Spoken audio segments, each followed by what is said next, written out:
విరాట్ కోహ్లీ, యశస్వి జైస్వాల్ సెంచరీలతో బాదడంతో సొంత గడ్డపై ఆస్ట్రేలియాకు first టెస్టులోనే team India ఊహించని సవాల్ విసిరింది.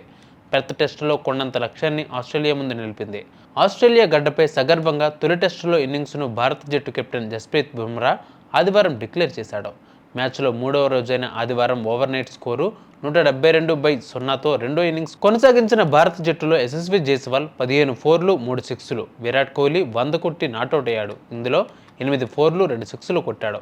దాంతో భారత జట్టు 487/6తో రెండు ఇన్నింగ్స్ను డిక్లేర్ చేసింది.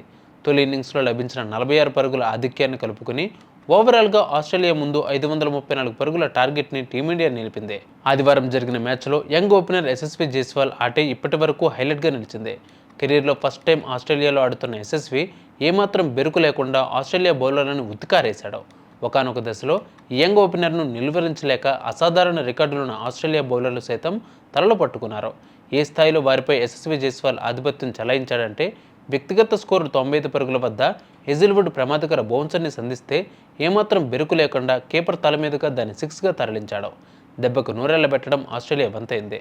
కేఎల్ రాహుల్ 77 హాఫ్ సెంచరీతో పర్వాలేదనిపించిన దేవదత్ పడిక్కల్ 25, రిషబ్ పంత్ 1, ధ్రువ్ జురేల్ 1, వాషింగ్టన్ సుందర్ 29 తక్కువ స్కోరుకే అవుట్ అయిపోయారు.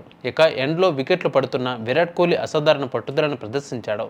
ఈ ఏడాది టెస్టులో ఒక్క సెంచరీ కూడా నమోదు చేయలేకపోయిన విరాట్ కోహ్లీ ఎట్టకేలకు 3 అంకెల స్కోరుని అందుకున్నాడు. టెస్ట్ కెరీర్లో విరాట్ కోహ్లీకి ఇది 30వ సెంచరీ కాగా ఓవరాల్గా అతని సెంచరీల రికార్డు 81కి చేరింది. తెలుగు క్రికెటర్ నితీష్ కుమార్ రెడ్డి 38 కొట్టి నాటౌట్గా నిలిచాడు. 27 బంతుల్లో 3 ఫోర్లు 2 సిక్స్లు. ఒకవైపు విరాట్ కోహ్లీ సెంచరీ అవకాశం కల్పిస్తూ గతి తప్పిన బంతులను బౌండరీకి తరలిస్తూ వచ్చాడు. విరాట్ కోహ్లీ సెంచరీ పూర్తి చేసుకోగా భారత్ ఇన్నింగ్స్ను కెప్టెన్ జస్ప్రీత్ బుమ్రా డిక్లేర్ చేశాడు. తొలి ఇన్నింగ్స్లోనూ నితీష్ కుమార్ రెడ్డి 41 పరుగులు చేసిన విషయం తెలిసిందే. నవంబర్ 22 ప్రారంభమైన ఈ పెద్ద టెస్టులో మొదట బ్యాటింగ్ చేసిన టీమిండియా తొలి ఇన్నింగ్స్లో 150 పరుగులకే ఆలౌట్ అయింది. ఆ తర్వాత ఆస్ట్రేలియా టీం ఫస్ట్ ఇన్నింగ్స్లో 104 పరుగులకే కుప్పకూలిపోయింది. దాంతో టీమిండియాకి 46 పరుగుల ఆధిక్యం లభించింది.